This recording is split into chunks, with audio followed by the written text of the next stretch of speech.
The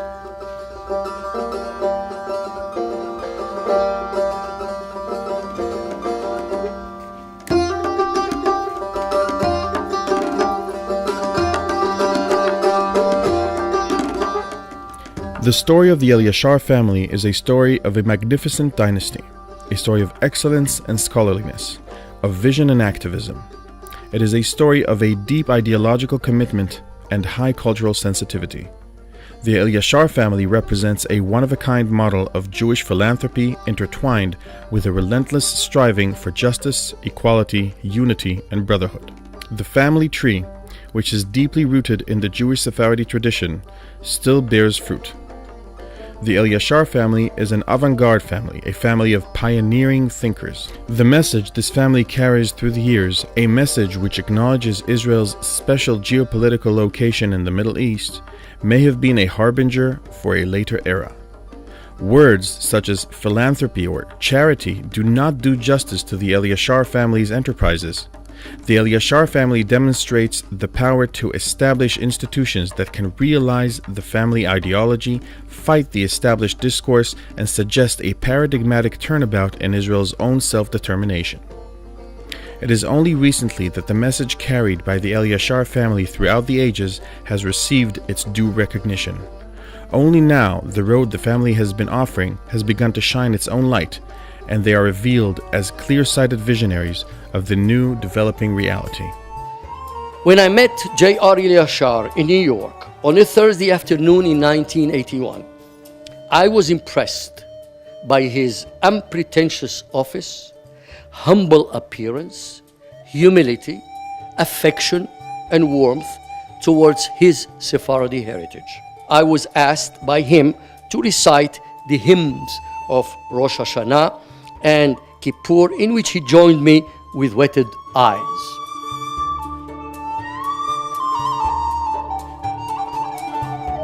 Our story begins with the 1492 Edict of Expulsion, which ordered the expulsion of Jews from the kingdoms of Castile and Aragon in Spain and its territories. The Elyachar family was expulsed from the city of Elyachar. Following the expulsion, the Elyachar family continued to preserve the Jewish Sephardi tradition, leaving an extraordinary mark in the land of Israel. In the early 18th century, Chaim Yosef Elyachar's work was known all over Israel, and his son, Yaakov Elyachar, served as the leader of the Jewish Hebronite community. In 1775, Yaakov Elyachar traveled to Basra in Iraq as the emissary of the Yishuv, Jewish population of the land of Israel. During his stay, the Persians, who had besieged Basra for an entire year, eventually conquered it. Upon conquering, the Persian king decided to annihilate the Jews. However, the community, led by Yaakov Elyachar, started praying and fasting, and the decree was cancelled. רבי יעקב אלישר וילנה הציל את קהילת בצרה. כל הקהילה חוגגת את פורים שני, אבל הסיפור הוא סיפורו של מי שמחשיב את עצמו כמי שהציל את הקהילה, ולכן זה הפך לסיפור אישי ביוגרפי ולסיפור גאווה של המשפחה. In the aftermath of these turbulent events, Yaakov Elyachar completed the writing of the Persian Scroll in 1775. His son, Yaakov Shaul Elyachar, also known as Yisa Beracha, the Blessed One, was the Rishon LeZion, the Sephardi chief rabbi of Israel, and was even decorated by the German Emperor Wilhelm II when the latter visited the land of Israel. His son served as the Rishon LeZion as well.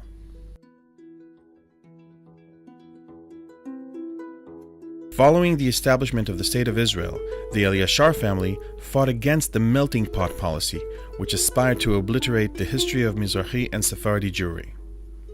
אז זה עולם מדהים של ההורים שלנו, של ההורים שהוא נעלם מאיתנו עם הזמן, ובאיזה הרפתקה גדולה באנו לפה, ולמישהו היו כל מיני רעיונות, לבן גוריון היו רעיונות, לזה היו רעיונות, זה היה בעד, זה היה נגד. Eliyahu Elyachar, 1899 to 1981.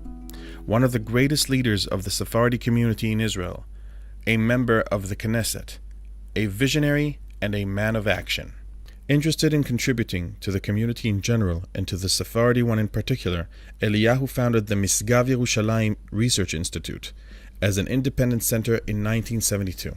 In 1995, it was united with the Hebrew University of Jerusalem's Center for Research and Study of Sephardi and Oriental Jewish Heritage. In 1942, Eliyahu established the periodical HaMizrach, which was later called Het HaMizrach. Here are some of the things he said. We aspire to capture, unite, and abolish all of the congregational and ethnic segregations. However, as long as an entire tribe of Israel is excluded from the state systems in Israel, there is a danger, not only that these segregations will not be removed, but that they will even grow larger, and that the congregational and ethnic segregation will become imminent and permanent, God forbid. This periodical made sure to include translations from Arabic and papers about the neighboring cultures. Eliyahu's epitaph reads, "He gave his life for the unity of the nation and for peace with the neighboring nations." The second time I came, I was called to visit Eliyahu Elyachar. Saadia Marziano was there. And Eliyahu Elyachar told me that he's helping the Panterim, the Black Panthers. He cared about the Va'ad Ha'edah Sfaradit B'Yerushalayim. Actually, the Sephardic intellectuals, I can say Eliyahu Elyachar as a Sephardi intellectual, they care about the collective property of the Sephardi community. It's something very interesting.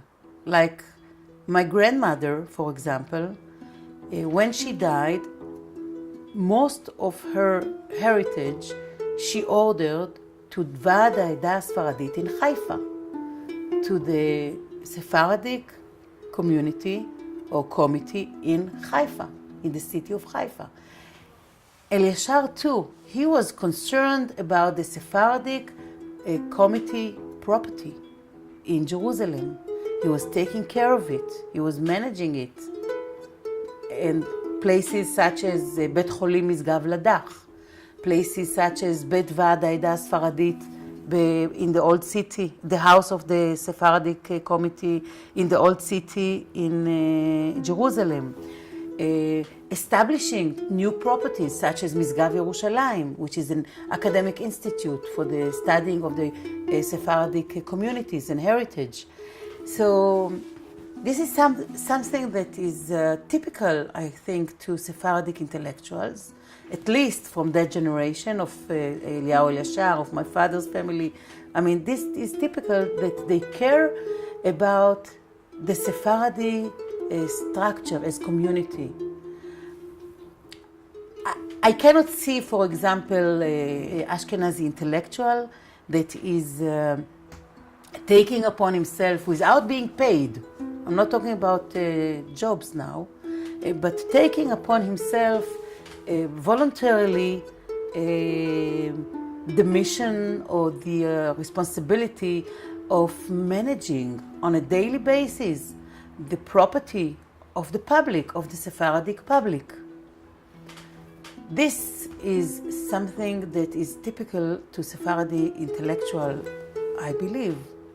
And Eliyahu Elyachar was, and the family of Elyachar is a model for that. Another family member who left a tremendous mark in Jerusalem was Menashe Elyachar, 1902 to 1994. The head of the city's commerce bureau and a businessman who contributed so much to Jerusalem's development that an elementary school was named after him in his lifetime, 1976. Eliyahu Elyachar was Colonel Yechiel Elyachar's uncle, and they both worked together in Jerusalem in the 20th century before the establishment of the state. They both shared an alternative vision of the Middle East regarding the vital and symbiotic relationship between Jews and Arabs. Colonel Yechiel Elyachar founded the J.R. Elyachar Center for Studies in Sephardi Heritage at the Ben Gurion University of the Negev, along with Professor Maurice Rachmani, who later became the center's first chairperson. This was an important step in the preservation of the rich Sephardi heritage and history, which stopped and prevented the advancing loss of important historical knowledge. Morris Rachmani's fundraising story will attest to Elyachar's uncompromising commitment to the idea. So he asked to come the following day, Friday, to see him again. When I came, he called Harriet, then his secretary, and asked her to prepare a check for an amount to establish a center, or the center. We bargained, but at the end we agreed on the sum. When she informed him that there were no sufficient funds in the account, he impatiently asked her to get the check book of the other account, and the same scene repeated itself. Now he became really impatient, and Harriet was told to sell stocks to cover the amount, upon which she retorted that the New York stock market, exchange market, was closed then. He returned to me and asked me if I could come the following Monday to receive 2 checks, which I did. In the year 2010, the Dean of Humanities in Ben-Gurion University, Professor Yustman, invited Professor Haviva Pedaya to offer a renewed vision for the center.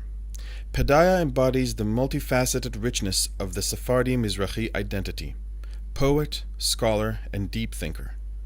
The Elyachar Center today, headed by Professor Pedaya, is a wellspring of diverse activities providing the intellectual breadth for scholars of different periods to explore and deepen the investigation of Eastern Jewry. Artists, scholars, and intellectuals come together to empower and enliven the Sephardi Mizrahi spirit in diverse academic fields and across borders and social spheres. Situation now in the state of Israel. We are specifically, this is I'm calling it the period of the third generation. This is actually the time of the return of the, how shall I call it, the return of the suppressed voice. The voice of the heritage, the great heritage of Sephardic and Muslim Jews. And I think that the goal of the center, of Elyachar Center, is to be a main factor in rewriting a new chapter, or actually the missing chapter, of the history of the Jewish people from the Muslim world, the Sephardic world, and so on. And we here in Elyachar Center decided to do it in a very unique way by calling and collecting varieties of voices and young people. We have here a very good, actually excellent group of research students. The center is giving each year a postdoc and scholarship for these students. So actually, each of them is writing these missing chapters in the history of the Jewry from the Sephardic world. We're also holding conferences and musical activities to all the population here in Beersheba and all over Israel. And next year we'll organize international conferences also. And because of this activity, we succeeded in bringing to this center new factors of from the philanthropic world all over in the Jewish world today. And now we are cooperating with the Matanel Foundation, with Tammy Steinman's Foundation, and this, and also with a great, with a big project of the ICO with Hebrew University. All of this really, I think that I succeeded in reconstructing and rebuilding this, the name and the reputation the good reputation of Elyachar Center, and we are looking forward actually, and I'm sure that in one decade the activity of Elyachar Center will be remembered as one of the main important activity of reconstructing the history of the Jewry from the Muslim world and Sephardic world, and all this great heritage will get her voice, her missing voice once again.